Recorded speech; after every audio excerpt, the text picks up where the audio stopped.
Ambassador Chun-Wei sat at the massive crystalline table, her hands folded carefully in her lap as she stared at the document before her. The Galactic Council chamber stretched impossibly high above them, its walls carved from what appeared to be living coral that pulsed with soft bioluminescent light. Representatives from 47 different species surrounded the table, their forms ranging from the graceful, elongated Etherians to the hulking, chitinous Vorthak. The treaty lay open on the table, its terms written in the universal script that had taken humanity 3 years to master.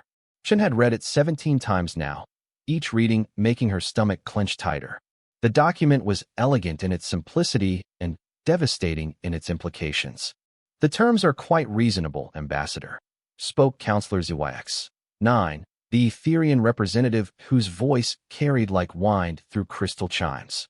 Their translucent forms shimmered as they gestured toward the treaty with one of their 4 delicate arms.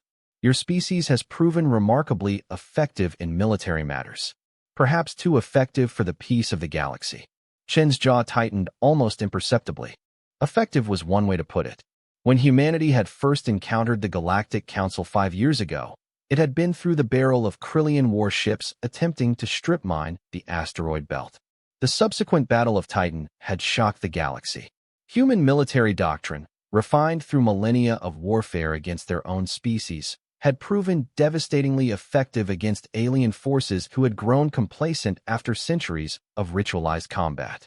The humans had used tactics the aliens had never conceived of: coordinated missile swarms, electronic warfare, stealth technology, and, most disturbing of all to the galactic community, the willingness to accept casualties to achieve objectives. While alien warfare typically involved formal challenges and minimizing losses, humans fought with a brutality and efficiency that terrified species who had forgotten what total war meant. "The Krillian Empire's defeat was unexpected," continued ZYX. 9, their musical voice taking on a sharper tone, as was the Mordanian Collective's subsequent retreat from the Outer Rim. "Your weapons technology appears to exceed our projections by several centuries." Chum wanted to laugh at that. Humanity's weapons weren't advanced by galactic standards. In fact, human technology lagged behind most Council species in almost every area except one: the art of killing. While the galaxy had evolved beyond warfare, humanity had refined it to a deadly science. "We defended ourselves," Chen replied simply. "The Krillians attacked without provocation. The Mordanians were slavers. We responded appropriately." A sound like grinding stone emerged from the Vorthak representative, their version of laughter. "Appropriately? You destroyed a fleet of 200 ships with 47 of your own vessels. You infiltrated Mordanian strongholds and freed not just human captives, but slaves of 17 other species. Your appropriate response sent shockwaves through half the galaxy." High Counselor Thresh, an ancient being whose species Chun had never learned to identify, raised what might have been a hand. The chamber fell silent with a respect born of millennia. Thresh's form seemed to shift constantly, as if they existed partially in several dimensions simultaneously. "The point is not to assign blame." Thresh's voice seemed to come from the air itself. "The point is to preserve peace. Humanity has demonstrated capabilities that upset the balance we have maintained for over 1,000 years. This treaty offers a solution that allows your species to maintain sovereignty while ensuring galactic stability." Chen looked down at the treaty again. The key section was deceptively simple. Article 7. Weapons restrictions * in the interest of galactic peace and stability. The Terran Federation agrees to restrict military forces to non-advanced weaponry. Advanced weapons are defined as any technology utilizing * chemical propellants, gunpowder, explosives, rockets, * directed energy systems, lasers, plasma, particle beams, * advanced kinetic systems, railguns, mass drivers, * nuclear or antimatter reactions, * any weapon system developed after the year 1400 CE by Terran reckoning * permitted defensive technologies include traditional kinetic weapons using muscle power or simple mechanical advantage, bows, crossbows, catapults, trebuchets, melee weapons, and armor providing passive protection only. * The treaty was brilliant in its cruelty. By forcing humanity to abandon modern weapons while allowing them to keep primitive alternatives, the Council maintained the illusion of fairness while effectively neutering Earth's military capabilities. What species could pose a threat with crossbows and swords when their enemies wielded energy shields and plasma cannons? You understand, of course, that this treaty will be monitored, added Counselor Vex of the Monitoring Guild, their cybernetic implants clicking as they spoke. Any violation will be met with immediate enforcement action by the combined fleets of the Council. Chen looked around the chamber, noting the barely concealed satisfaction on most faces. These beings believed they had solved the human problem elegantly. They had forced Earth's warriors to fight with toys while maintaining their technological superiority. The alternative, Thresh continued, is complete isolation. Your system will be quarantined, all trade ceased, all communication blocked. Your species will develop alone, cut off from galactic civilization, until such time as you prove less aggressive. The threat was clear. Sign the treaty and be relegated to second-class status, or refuse, and watch humanity stagnate in isolation while the galaxy moved on without them. Chun thought of the children back on Earth, of the colonies humanity was just beginning to establish, of the potential for growth, and learning that the galactic community represented. She picked up the signing stylus, its weight somehow heavier than it should have been. Around the chamber, she could feel the satisfaction radiating from the assembled representatives. They thought they had won. They thought they had tamed the human beast by taking away its claws. Before I sign, Chin said slowly, I want to be absolutely clear on the terms. Humans may use any weapon that existed before 1400 CE, and any weapon that relies purely on muscle power or simple mechanical advantage. Correct, ZYX9 replied, their form brightening with pleasure. Quite generous terms, really. Your species may maintain its warrior traditions while ensuring they pose no threat to galactic peace. Chen nodded thoughtfully. She thought of her grandfather, who had spent his youth studying medieval history. She thought of the human talent for finding loopholes, for turning disadvantages into advantages, for making the impossible merely difficult. Most of all, she thought of something her grandfather had once told her about underestimating humans. Very well, she said, and signed her name to the treaty. As the chamber erupted in self-congratulatory sounds from 47 different species, Chen allowed herself a small smile. She was thinking of English longbowmen at Agincourt, of Roman siege engines, of Chinese repeating crossbows, of medieval tactics that had decided the fate of empires. The Council had studied human technology, but they had ignored human history. They were about to learn the difference. The treaty was sealed with ceremonial flourishes that meant nothing to Chun. She accepted the congratulations of beings who thought they had defanged humanity with typical galactic arrogance. None of them bothered to research what humans had accomplished with primitive weapons throughout their history. As Chun prepared to leave, High Counselor Thresh approached her. I hope your species understands the wisdom of this arrangement, Ambassador. Peace benefits all. Oh, we understand completely, Chun replied, her smile never wavering. Humans have always been very good at working within restrictions. In fact, some of our greatest achievements have come from having to work around limitations. Thresh's shifting form seemed to pause for a moment, as if considering her words. I trust that wisdom will guide your people in the coming years. I'm certain it will, Chen said. After all, necessity is the mother of invention. She left the chamber with the treaty in hand, already composing the message she would send back to Earth. The Council thought they had won by forcing humanity to abandon modern weapons. What they had actually done was challenge the species that had turned warfare into an art form to reinvent that art within new parameters. Humans had conquered their own planet with bronze, iron, and wood. They had built empires with catapults and crossbows. They had changed the course of history with nothing more than sharp steel and clever tactics. The galaxy was about to remember why humans had never needed advanced technology to be dangerous. They had always been dangerous with whatever they could get their hands on. As her ship departed the Council station, Chen began drafting communications to Earth's military academies, historical societies, and engineering corps. There was work to be done, and humanity had never been a species to waste time feeling sorry for itself.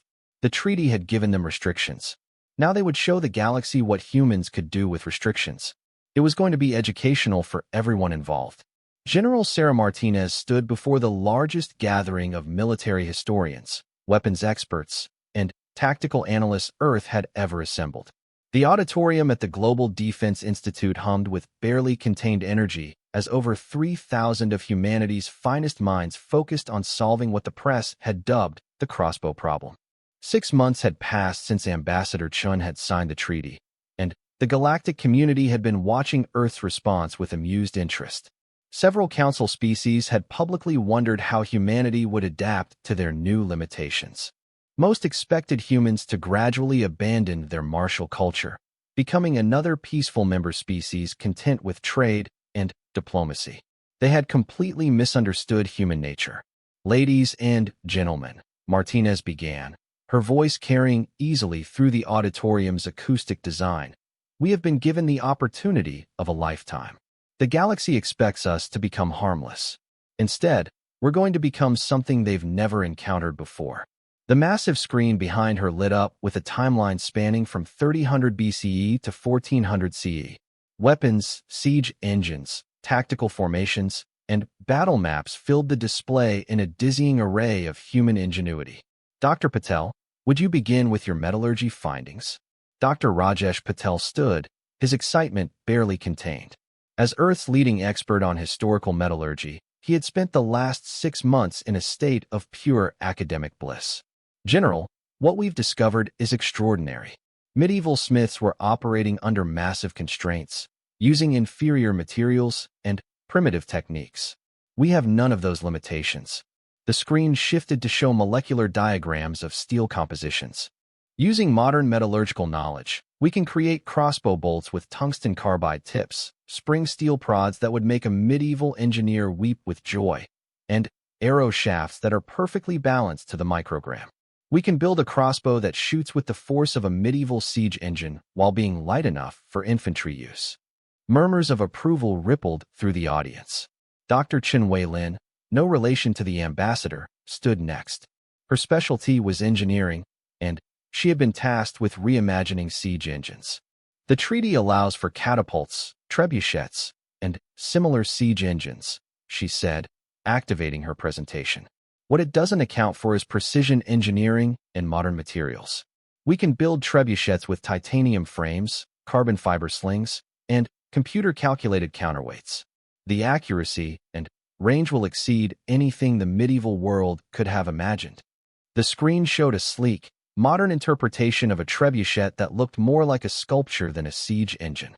This design can accurately place a 200-kilogram projectile within a 2-meter circle at a range of 800 meters. And since it uses only gravitational force and mechanical advantage, it's perfectly treaty-compliant. General Martinez nodded approvingly. "Logistics, Colonel Harrison?" Colonel James Harrison had been an engineer before transferring to military logistics, and his eyes gleamed with the fervor of a man who had found his true calling. "General, we're looking at this all wrong. The galaxy thinks we're stepping backward in time. What we're actually doing is applying 21st century manufacturing to 14th century designs." He gestured to a new display showing factory schematics. "We can mass-produce crossbows using automated assembly lines, computer-controlled quality testing, and modular design principles. Where a medieval armorer might produce 10 crossbows in a month, we can produce 10,000 in a day. And everyone will be perfectly calibrated." The implications hit the audience like a wave. Dr. Sarah Kim, a specialist in military history, stood to add her findings. "The treaty specifically mentions muscle power, but it doesn't define whose muscles. Human augmentation technology allows us to enhance soldier strength and endurance within biological parameters. A human archer with properly designed physical enhancement can draw a bow with twice the force of their medieval predecessor. Furthermore," she continued, warming to her subject, "medieval tactics were limited by communication technology and training time. We have battlefield networking, enhanced training programs, and perfect coordination. Imagine the Battle of Agincourt fought with modern discipline and communication." The room buzzed with excitement as the implications became clear. Major Lisa Thompson, a specialist in asymmetric warfare, stood to address the elephant in the room. There's another factor we need to consider, she said. Alien psychology. These species have been using energy weapons for centuries. Their armor, their tactics, their entire military doctrine is built around deflecting energy and managing heat dissipation. They've never faced kinetic weapons. She activated a tactical display. A plasma bolt hits a shield and gets dispersed or absorbed. An arrow hits the same shield and punches right through. Their defensive strategies are completely wrong for the weapons we'll be using. The excitement in the room was becoming electric. General Martinez called for order and introduced the next speaker. Professor Williams, what have you learned about alien military doctrine? Professor David Williams had been studying every available recording of alien conflicts, and his findings were startling. General, galactic warfare is incredibly formalized. They announce attacks, fight in open terrain, minimize casualties, and generally treat war like a sporting event. They have no concept of stealth, no understanding of guerrilla tactics, and no experience with asymmetric warfare. He showed footage of a typical Council military engagement. Look at this. The fleets line up opposite each other, exchange fire at maximum range, and whoever takes more damage retreats. Ground forces advance in organized formations, engage at predetermined ranges, and follow what appear to be formal rules of engagement. They've turned war into a science, Williams continued, but we've kept it as an art. They're optimizing for efficiency and minimal losses. We're optimizing for victory. Dr. Angela Reese, a psychologist specializing in combat motivation, added her perspective. There's something else. Human cultural diversity means we have access to every warrior tradition that ever existed on Earth. Japanese archery, English longbow techniques, Mongolian mounted combat, Roman engineering, Greek phalanx formations, Chinese strategy, Viking berserker psychology. We can combine the best of every martial tradition. The screen showed a montage of human warriors throughout history, from ancient Spartans to medieval knights to samurai warriors. Other species evolved on single worlds with relatively uniform cultures. Humans developed dozens of distinct military traditions, often in competition with each other. We have more tactical knowledge than the rest of the galaxy combined. General Martinez felt the mood in the room shift from excitement to something deeper, more primal. She was witnessing the awakening of something that had been dormant in humanity for too long, the spirit that had driven humans to conquer their own planet before they ever reached for the stars. Manufacturing update, Director Singh? Director Priya Singh had been coordinating with industrial complexes across Earth and the colonies. General, production is already beginning. The Luna manufacturing facilities are retooling to produce crossbows, arrows, siege engines, and support equipment. Mars shipyards are designing transport vessels optimized for equipment that doesn't require power sources or advanced materials. She pulled up production schedules that made the audience gasp. It turns out that the same skills that make a good energy weapons operator make an excellent crossbow user. Steady hands, good reflexes, tactical thinking. The psychological benefits are unexpected, he continued. Soldiers report feeling more connected to their weapons, more confident in combat. There's something primal about drawing a bow that no energy weapon can match. Dr. Martinez called for final presentations, and the room's energy reached a crescendo.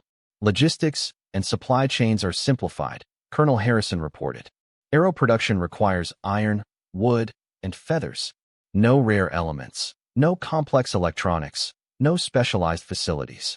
A medieval army could maintain its equipment in the field. We can maintain ours anywhere.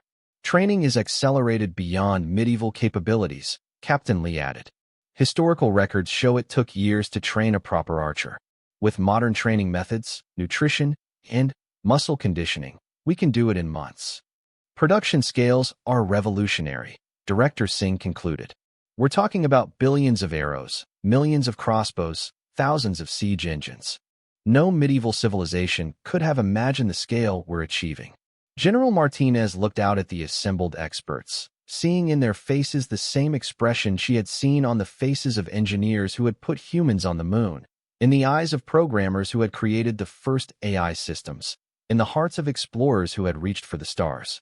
Ladies and gentlemen, she said, The galaxy thinks they've forced us to regress. What they've actually done is challenged us to perfect technologies they abandoned millennia ago. They've given us a head start in a race they don't even know they're running." The room erupted in applause, but Martinez wasn't finished. "There's one more thing. The treaty allows us to maintain our warrior traditions. What it doesn't account for is that human warrior traditions never stopped evolving. We're about to show the galaxy what happens when you combine the tactical genius of Alexander the Great with the manufacturing capabilities of the 21st century." As the applause died down, Martinez felt a profound sense of anticipation.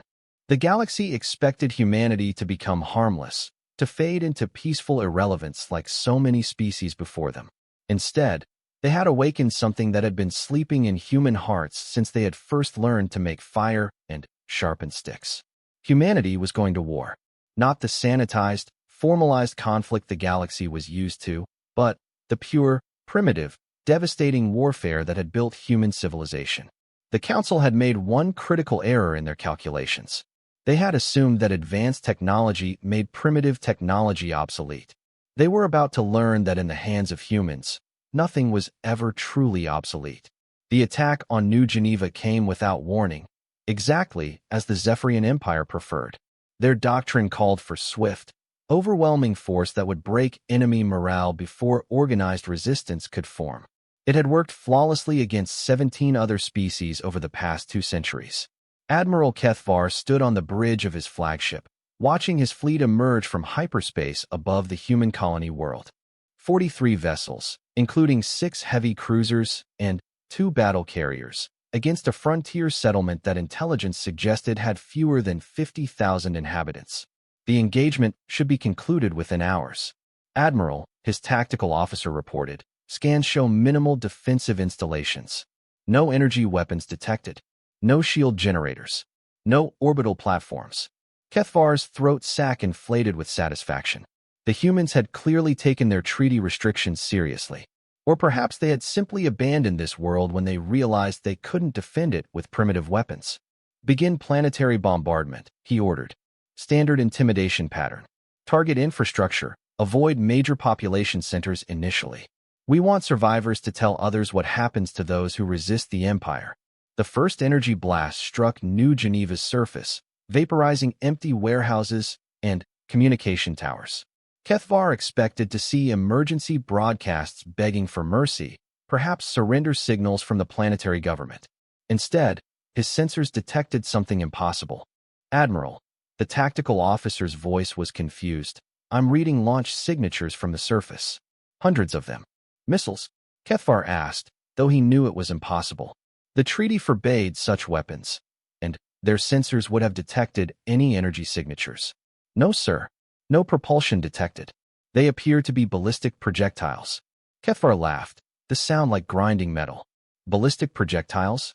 Are they throwing rocks at us?" The first wave of objects reached orbital altitude, and Kethvar's amusement died. These weren't random projectiles. They were moving in precise formations, following calculated trajectories that suggested sophisticated targeting systems. "Evasive maneuvers," he ordered, but it was too late. The projectiles struck his fleet with devastating precision.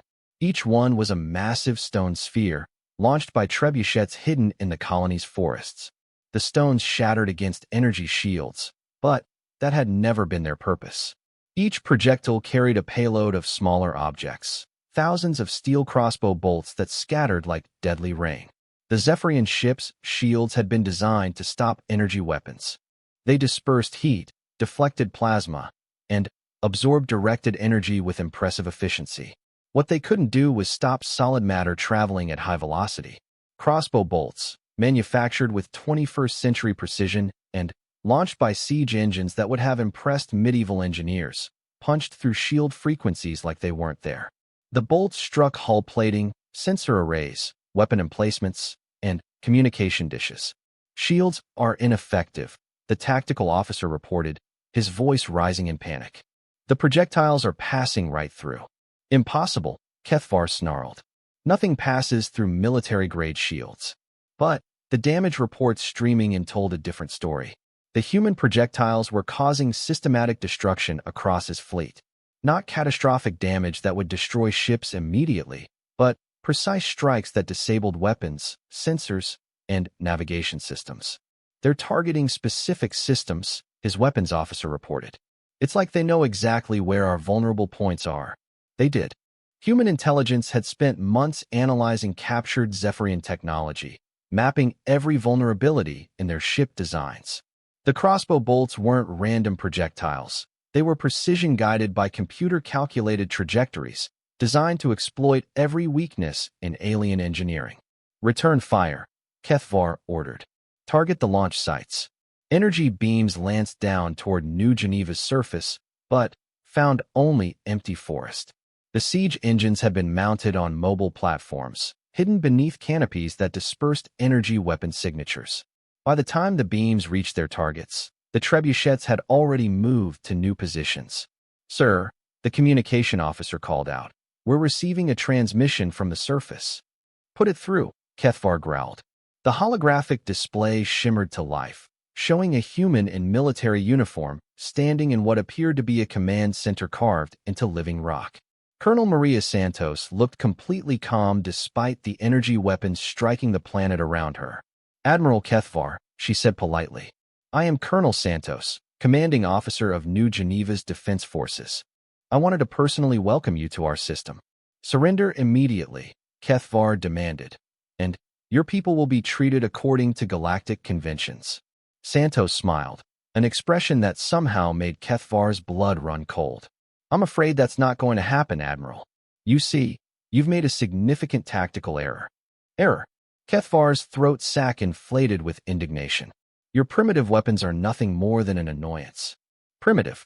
Santos laughed. "Admiral, let me educate you about something we call combined arms tactics." The hologram shifted to show a tactical display of the engagement. Kethvar could see his fleet, now scattered and partially disabled, hanging above a planet that suddenly revealed extensive defensive preparations. "You see, siege engines were just the opening move," Santos explained. "While your attention was focused upward, my ground forces have been advancing into position." Through his ship's sensors, Kethvar watched in horror as the forests around New Geneva's main settlement came alive. Thousands of human soldiers emerged from concealed positions, moving with coordination that seemed impossible for a frontier colony. "We've had 2 years to prepare for this moment," Santos continued. 2 years to turn this entire world into a fortress. 2 years to perfect tactics your species abandoned millennia ago. The humans moved like nothing Kethvar had ever seen. Instead of the linear formations typical of galactic warfare, they flowed across the terrain in small units, using cover, concealment, and coordinated movement that made targeting them nearly impossible. "Your ground forces will never reach the surface," Kethvar said, but his confidence was wavering. "Who said anything about ground forces?" Santos replied, "Admiral, you're thinking like someone who's never fought a real war." The display shifted again, showing Kethvar something that made his blood freeze. Hidden in the asteroid belt around New Geneva's system, massive siege engines hung in space like metallic dragons. Not ships, pure artillery platforms built around trebuchets, and catapults scaled up to orbital proportions. "We call them siege stations," Santos explained. "Completely treaty-compliant. No energy weapons, no chemical propellants, no advanced propulsion systems. Just very large mechanical devices for throwing very large rocks very accurately." The siege stations opened fire simultaneously. Asteroids, shaped by human engineering into perfect projectiles, began streaking toward Kethvar's fleet. Each one was guided by gravitational calculations that would have impressed ancient astronomers, following ballistic trajectories that were impossible to intercept with energy weapons. "You can't possibly hit us at this range," Kethvar protested, but even as he spoke, his tactical displays were showing impact predictions that made his heart sink. "Actually, Admiral, we can," Santos said. "You see, your ships move in predictable patterns because you've forgotten how to fight a real war. We know exactly where you'll be in 18 minutes, 7 seconds when our first asteroid arrives." She was right. Galactic naval doctrine was so formalized, so predictable, that human computers had been able to calculate orbital mechanics solutions for every possible evasive maneuver. The Zephyrians were trapped by their own tactical rigidity. "This is impossible," Kethvar whispered. "These are primitive weapons." "No, Admiral," Santos corrected him. "These are human weapons. There's a difference." The first asteroid struck the Zephyrian heavy cruiser Death Song, punching through its hull like tissue paper. The massive stone projectile carried kinetic energy that no shield could deflect, no armor could stop. The ship didn't explode. It simply crumpled around the point of impact, its superstructure collapsing like a building in an earthquake. "Retreat," Kethvar ordered. "All ships, retreat immediately." But retreating from siege artillery was like retreating from an avalanche. The asteroids were already in flight, following trajectories calculated days in advance. The Zephyrian fleet could only watch as projectiles struck ship after ship with devastating precision. "Before you go, Admiral," Santos said, her image still calm on the holographic display, "I want you to deliver a message to the Zephyrian Empire, and to any other species that might be watching." Kethvar said nothing, focused on trying to save what remained of his fleet. "The message is this," Santos continued. "Humanity doesn't need advanced weapons to fight advanced wars. We've been perfecting warfare for millennia while the galaxy grew soft. You've forgotten what real conflict looks like." She gestured to the tactical display, where Kethvar's proud fleet was now scattered wreckage floating among precisely placed asteroid projectiles. "The treaty forbids us from using modern weapons," Santos concluded. "It says nothing about using ancient weapons with modern expertise. The galaxy wanted to see what humans could do with crossbows and siege engines." Her smile turned predatory. "Now you know." Admiral Kethvar's flagship limped away from New Geneva with 7 other surviving vessels, less than 20% of his original force. Behind them, the human colony continued its normal operations as if repelling a galactic empire's battle fleet was just another day's work. As they reached the edge of the system, Kethvar's communication officer received one final transmission from the surface. "Admiral." Colonel Santos' voice came through crystal clear. "Please tell the Council that New Geneva sends its regards." "And Admiral?" "What?" Kethvar growled. "This was just a colony defense force. You haven't seen what our real military can do yet." The transmission ended, leaving Admiral Kethvar staring at the retreating image of New Geneva.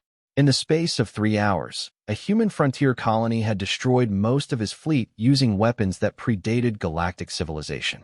He began composing his report to the Zephyrian High Command, though he doubted they would believe it. How could he explain that the galaxy's most advanced military force had been defeated by rocks and arrows? How could he tell them that humanity had turned their greatest weakness into their greatest strength? How could he warn them that the treaty hadn't defanged humanity at all? It had merely forced them to remember skills the galaxy had never learned. Behind his fleeing ships, New Geneva's defenders were already preparing for the next attack. Because Colonel Santos knew something that Admiral Kethvar was just beginning to understand. The galaxy was about to learn why humans had never needed advanced technology to be the most dangerous species in existence. They had always been dangerous. The technology had just been a convenience.